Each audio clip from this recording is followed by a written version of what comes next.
The cursed कहानी के शुरू में हम 1917 का वक्त देखते हैं, जहां ब्रिटेन और फ्रांस एक साथ होकर जर्मनी के खिलाफ सोमी की वार कर रहे थे। इसी बीच वॉर में जर्मन सोल्जर्स ब्रिटिश पर बुरी तरह अटैक करने लगते हैं। वॉर में एक ब्रिटिश कप्तान बुरी तरह जख्मी हो जाता है, जिस वजह से उसे जल्दी से एक टेंट में लाया जाता है। उसे 3 गोली लगी थी। डॉक्टर जल्दी से उसके अंदर से उन्हें निकालने लगते हैं। उन गोलियों में से उन्हें एक सिल्वर गोली भी मिलती है, जो कि बाकी दोनों से साइज में बड़ी थी। सिल्वर गोली को देखकर सब काफी शॉक होते हैं कि जर्मन अपनी बंदूकों में सिल्वर गोली यूज करने लगे हैं। कप्तान उन्हें इस बारे में बताने ही वाला होता है, लेकिन तभी उसकी डेथ हो जाती है। खैर, यहाँ सीन शिफ्ट होता है और हम चार्लेट नाम की एक लेडी को देखते हैं, जो कि एक जगह पर किसी से मिलने आई थी। वो यहाँ अपने बचपन की फोटो देखने लगती है। तभी हम 35 साल पहले का सीन देखते हैं, जहाँ चार्लेट का भाई एडवर्ड उससे किसी बात को लेकर परेशान करने लगता है। उसकी माँ इजाबेल यहाँ आती है और उससे मना करती है कि वो अपनी बहन को तंग ना करे। उसके डैड सीमस इस टाउन का सबसे खतरनाक इंसान था। वो दूसरों की जमीन पर कब्जा करके उन पर राज करता था। उसकी वाइफ भी उससे डरकर रहती थी। इसी टाउन में एक दिन रोमा कबीला रहने आता है, जिसमें एक लेडी एक आदमी को कुछ सिल्वर के कॉइन्स देती है और कहती है कि वो उन्हें पिघलाकर एक जौ यानी जबड़े की शेप में ढाल दे। आगे वो उससे कहती है कि एक बड़ा तूफान आ रहा है, जिसके लिए हमें तैयार रहना होगा। वो ऐसा ही करता है और कॉइन्स को पिघलाकर एक स्कल के जौ में फिट करके उसे दे देता है। फिर हम देखते हैं कि वो लेडी उस जॉब पर रिचुअल परफॉर्म कर रही है। वहीं दूसरी तरफ एडवर्ड और चार्लेट चुपके से अपने डैड और टाउन के लोगों की बातें सुनने लगते हैं, जिसमें उसी रोमा कबीले की जमीन के बारे में बात चल रही थी। जहाँ एक आदमी सीमस से कहता है कि वो गंदे जिप्सी लोग उसे अपनी जमीन समझ रहे हैं। उनका कहना है कि ये जमीन उन्हीं की है, लेकिन एक आदमी बताता है कि उनके पास इस जमीन का कोई रिकॉर्ड ही नहीं है। अब सीमस सबकी बातें सुनने के बाद कहता है कि वो कल सुबह उस जमीन को खाली करा लेगा। अगली सुबह में सीमस अपने आदमियों को लेकर उस कबीले के पास पहुंच जाता है। पहले तो सीमस अपने आदमियों को उनसे बात करने भेजता है, लेकिन वो नहीं मानते। जिसके बाद उसके लोग उस कबीले पर अटैक करके सारे लोगों को मार देते हैं और उनके टेंट भी जला डालते हैं। अब सीमस के आदमी कबीले वालों की लाशों पर खड़े होकर फोटोज खिंचाने लगते हैं। इसी बीच वो रिचुअल करने वाली लेडी और एक और आदमी वहाँ से भागने की कोशिश करते हैं, लेकिन उन्हें पकड़कर सीमस के सामने लाया जाता है। सीमस उस जौ को देखकर लेडी से कहता है कि तुम हमारे शहर में एक काला जादू नहीं कर सकती।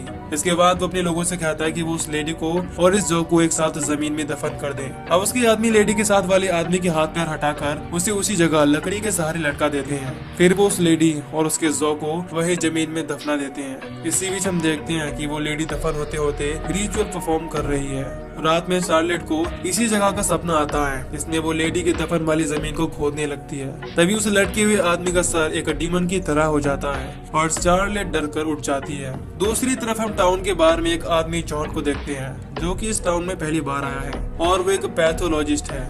वो इस टाउन में उन मरे हुए जिप्सियों का पता करने आया था। तभी उसके पास एल्फ्रेड नाम का एक बंदा आता है, जो कि यहाँ का एक लोकल पुलिस लेफ्टिनेंट है। वो जॉन से पूछता है कि वो यहाँ कब तक रहेगा। इधर एडवर्ड को भी वैसा ही सपना आता है जैसा चार्लेट को आया था। वो भी खेलते खेलते उसी जगह पर पहुंच जाता है और वहाँ की जमीन को खोदने लगता है। फिर वो उस जौ को बाहर निकाल लेता है। तभी वहाँ उसी लेडी की आत्मा आकर उसे डराने लगती है और एडवर्ड अपनी नींद से जाग जाता है। इसके बाद हम देखते हैं कि वो नींद में चलते हुए अपने घर से बाहर आ जाता है। उसके चिल्लाने की वजह से उसकी माँ और बहन वहाँ आ जाती हैं और उसे लेकर अंदर चली जाती हैं। अगले दिन एडवर्ड और चार्लेट टाउन के बच्चों के साथ खेल रहे होते हैं। तभी उनमें से एक लड़का टिमी सबको लेकर एक जगह जाने लगता है और चार्लेट से इस बात को उसके डैड से बताने से मना करता है, क्योंकि अगर उसे पता चला तो उसकी फैमिली को मार सकता है। इसके बाद वो उन्हें लेकर उसी जगह पर आ जाता है। एडवर्ड कहता है कि हमें यहाँ नहीं आना चाहिए था, हमें यहाँ आने से मना किया गया है। फिर टिमी उन सबसे पूछता है कि किसे किसे यहाँ के जौ का सपना आता है। इस पर सब बच्चे हाँ कर देते हैं, यानी उन सभी बच्चों को जौ के सपने आते हैं, यानी कि उसी चांदी वाले जौ के। इसके बाद टिमी उसी जगह को खोदने लगता है। एडवर्ड उसे रोकने की कोशिश करता है, लेकिन वो नहीं सुनता और सिल्वर जौ को निकालकर अपने मुंह में लगा लेता है। जौ लगाने के बाद वो अजीब तरह का बिहेव करने लगता है और एडवर्ड के गले में काट लेता है। सब बच्चे ये देखकर यहाँ से भाग जाते हैं और चार्लेट चिल्लाती हुई अपने घर जाती है। तभी पीछे से सीमस एडवर्ड को घर में ले आता है। उसकी कंडीशन काफी खराब थी। वो जल्दी से डॉक्टर को बुलाने को कहता है। कुछ देर में यहाँ डॉक्टर भी आ जाता है। एडवर्ड ने कमरे की लाइट बंद करा दी थी, क्योंकि लाइट उसकी आंखों में चुभ रही थी। डॉक्टर उसे चेक करता है और कहता है कि इसे किसी जंगली जानवर ने काटा है और ये एक इन्फेक्शन वाला घाव है। खैर, डॉक्टर उसे दवाई देकर वहाँ से चला जाता है। चार्लेट काफी डरी हुई थी, इस वजह से वो अपने पेरेंट्स को सच नहीं बताती। खैर, अब रात में चार्लेट को फिर से उसी जगह का सपना आने लगता है। इस बार लकड़ी पर लटका हुआ आदमी उसके पास आकर उसे पकड़ने लगता है। इससे डरकर उसकी आंख खुल जाती है।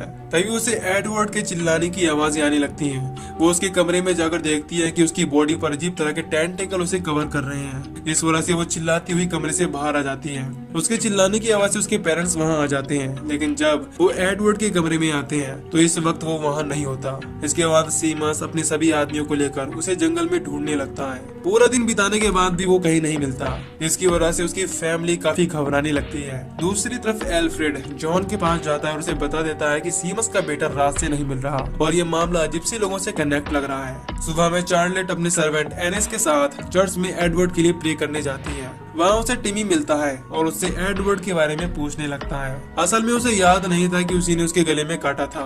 जब उसे होश आया तो वो ग्राउंड में पड़ा हुआ था। चार्लेट बताती है कि तुमने उसी जौ से एडवर्ड को काटा था। टिमी उसे एक बुक में पढ़कर बताता है कि जूडस को जीसस की गद्दारी करने के बदले में कुछ सिल्वर कॉइन्स दिए गए थे।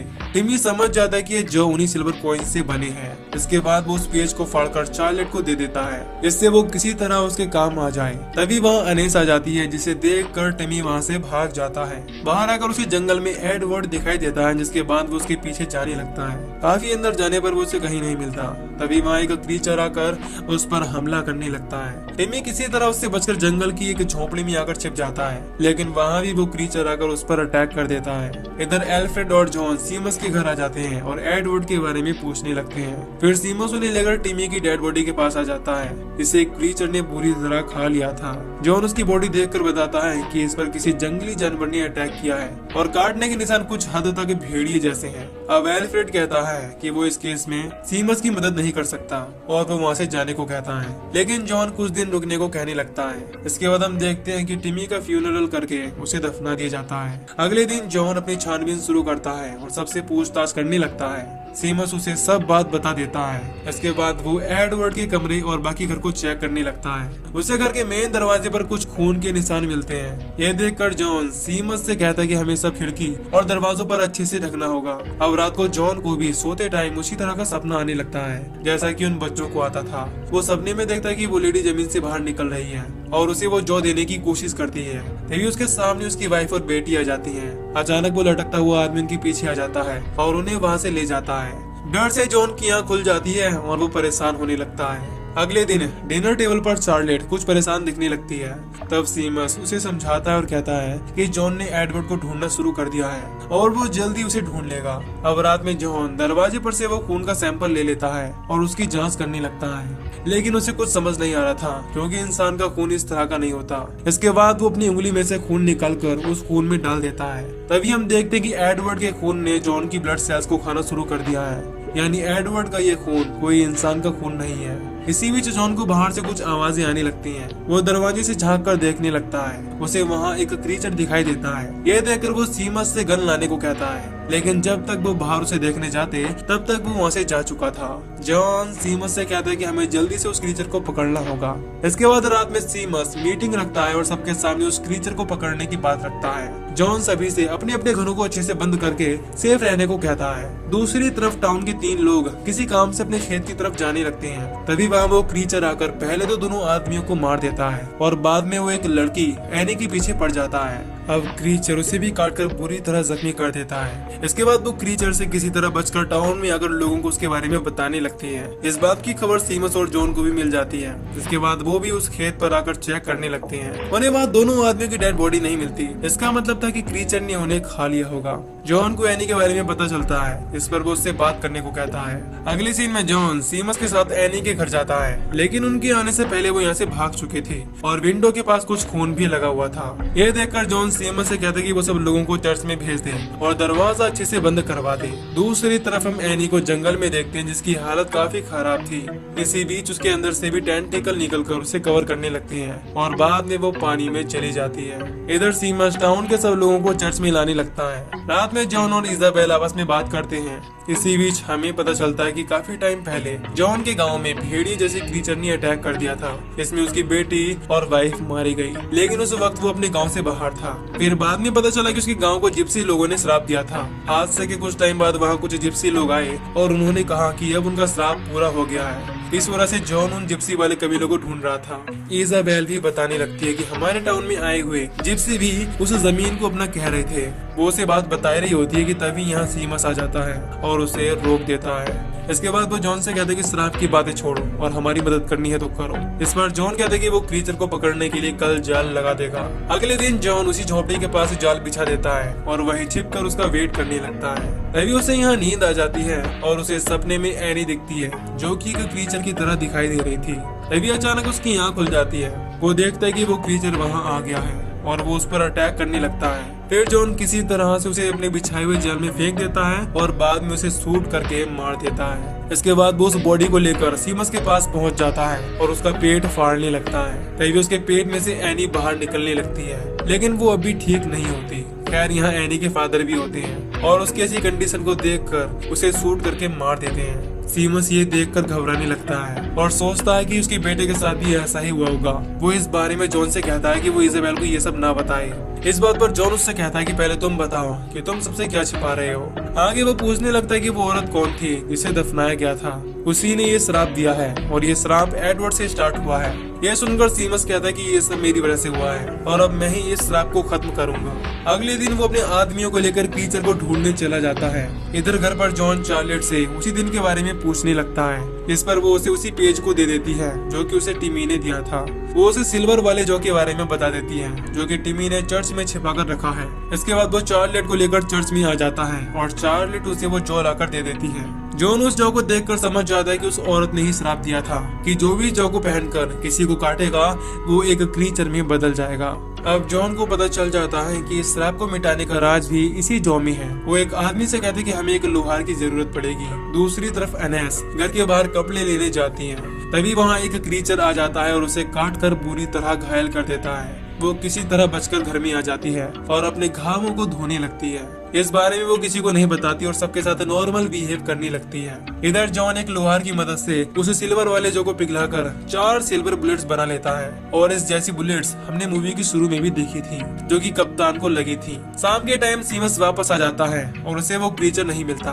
रात में जॉन सीमस के घर के बाहर मसालों को लगा देता है और खुद गन लेकर घर के टॉप पर बैठ जाता है जिससे वो क्रीचर का शिकार कर सके। तभी उसकी नजर बाहर टंगे कपड़ों पर पड़ती है जिन पर खून लगा हुआ था। इसके बाद वो नीचे आकर सीमस से पूछने लगता है कि क्या कोई घर का मेंबर गायब हुआ है। इस पर सीमस उसे कहता है कि हमें यहाँ अब तुम्हारी जरूरत नहीं है, तुम यहाँ से जा सकते हो। इस बात को लेकर दोनों में बहस हो जाती है जहाँ जॉन कहता है कि यह श्राप तुम्हारी वजह से लगा है और यह तब तक रहेगा जब तक कि तुम्हारी फैमिली मर न जाए। खैर इसके बाद वो किचन में आकर अपने लिए चाय बनाने लगता है। इधर सीमस को एनेस के कमरे में कुछ आवाजें आने लगती हैं। इसके बाद वो गन लेकर देखने चला जाता है। इजाबेल चार्लेट के साथ उसके कमरे में होती है। सीमस को एनेस कमरे में नहीं दिखती। तभी पीछे से क्रीचर उस पर अटैक कर देता है।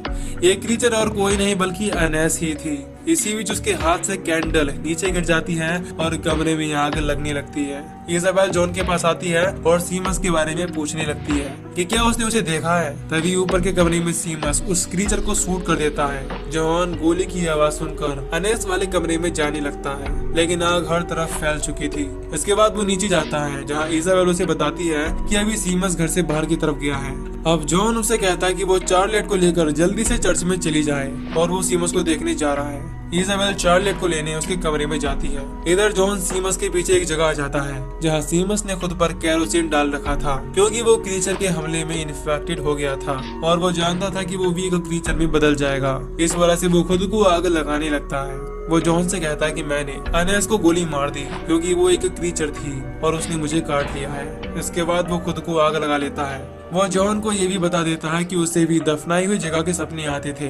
दूसरी तरफ इजाबेल को सीढ़ियों पर एक क्रीचर आता हुआ दिखाई देता है। इससे डरकर वो एक कमरे में छिप जाती है। दोनों उससे किसी तरह बचती हुई घर से बाहर आ जाती है जहाँ उन्हें जॉन भी मिल जाता है और वो उन्हें लेकर चर्च की तरफ जाने लगता है। लेकिन रास्ते में जाते वक्त क्रीचर उनके पीछे लग जाता है और जॉन दोनों को जमीन पर लेटाकर क्रीचर को मारने के लिए खड़ा हो जाता है। क्रीचर उसके सामने आ जाता है लेकिन वो वहाँ से भाग जाता है। इसके बाद तीनों जल्दी से चर्च के अंदर आ जाते हैं। यहाँ आकर वो सबसे कहता है सीमस अब नहीं रहा और उसका घर भी जल गया है।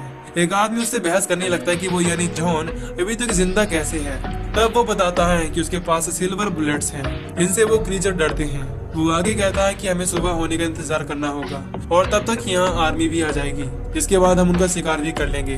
अब इजाबेल जॉन से पूछती है कि सीमस को क्या हुआ, इस पर वो उसे सब सच बता देता है। सबके सोने के बाद इजाबेल गॉड से अपने बेटे के लिए प्रे करने लगती है। तभी उसे कुछ आवाजें आने लगती हैं। दरवाजे के पास जाकर देखने पर पता चलता है कि वो एडवर्ड है जो उससे हेल्प मांग रहा है। इस वजह से वो इमोशनल होकर दरवाजे को खोल देती है। सब लोग उठ जाते हैं। दरवाजा खुल जाने की वजह से वो क्रीचर अंदर आ जाता है और सबको मारने लगता है। भगदड़ की वजह से जॉन के हाथ से सिल्वर बुलेट्स नीचे गिर जाती हैं। इसके बाद वो उन्हें उठाकर गन में लोड कर लेता है। तभी अचानक से इजाबेल क्रीचर के सामने खड़ी हो जाती है और एडवर्ड को आवाज लगाने लगती है। जॉन उसे सामने खड़े होने से मना करता है, लेकिन वो उसकी नहीं सुनती और तभी क्रीचर उस पर अटैक करने लगता है। अब जॉन मजबूरी में आकर शूट कर देता है और बुलेट इजाबेल के अंदर से होती हुई क्रीचर को लग जाती है।